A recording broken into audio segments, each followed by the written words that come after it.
Je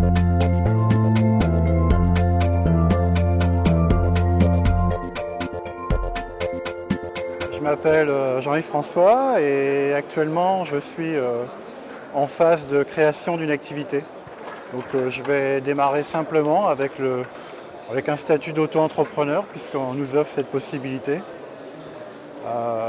Et avant, pendant 30 ans, j'ai été cadre en entreprise. Alors cadre sous différentes formes,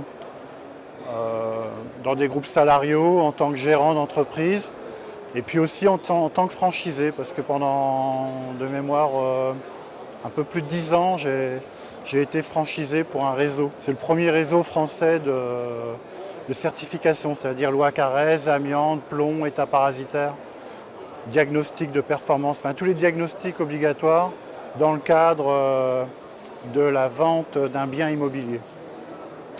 Donc j'ai été un franchisé très heureux pendant un peu plus de 10 ans.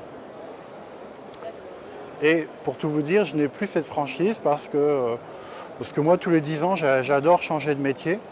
Donc j'ai revendu ma société, j'ai revendu mon secteur. Et puis j'ai envie de faire tout à fait autre chose. J'ai dû faire en 12 ans, je ne sais pas, à peu près 7000 expertises, aucun litige. Et aucun litige parce que le réseau était là tous les jours pour me dire attention, tel décret va être modifié, ou alors la jurisprudence nous a fait savoir que... Enfin en gros, j'ai vite découvert que si j'avais fait ce métier en tant qu'indépendant, j'allais directement au casse-pipe. Et que... Alors j'avais à reverser, parce que c'est le principe de la franchise, il y a un droit d'entrée souvent, et puis ensuite des royalties à reverser. C'était 5% du chiffre d'affaires hors taxe, plus après 1% qui a été rajouté pour la communication, la pub. Donc au total 6% du chiffre d'affaires. Tous les mois, je reversais 6% avec beaucoup de plaisir. Ça ne me gênait pas du tout. Parce que j'ai toujours estimé que par rapport à ce que notre franchiseur nous apportait, eh ben, c'était pas cher payé. Et j'ai quitté ce réseau, mais je suis resté en très bons termes avec les franchiseurs.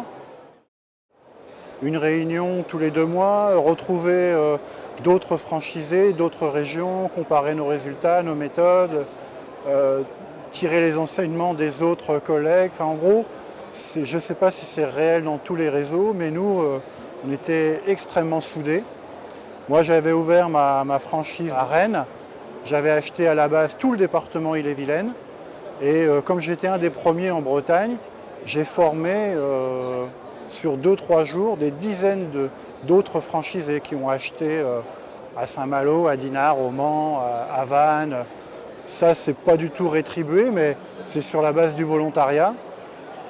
Mais moi, j'ai estimé quand je suis entré dans le réseau qu'il y a des gens qui m'ont aidé, d'autres. Donc j'ai rendu l'appareil et ça c'est vraiment quelque chose qui est très fort dans les réseaux qui fonctionnent. Alors il faut bien choisir son réseau parce qu'un réseau qui fonctionne, ça doit aller dans les deux sens. Le franchiseur, il n'est pas là que pour se gaver et se remplir ses poches de franchiseur.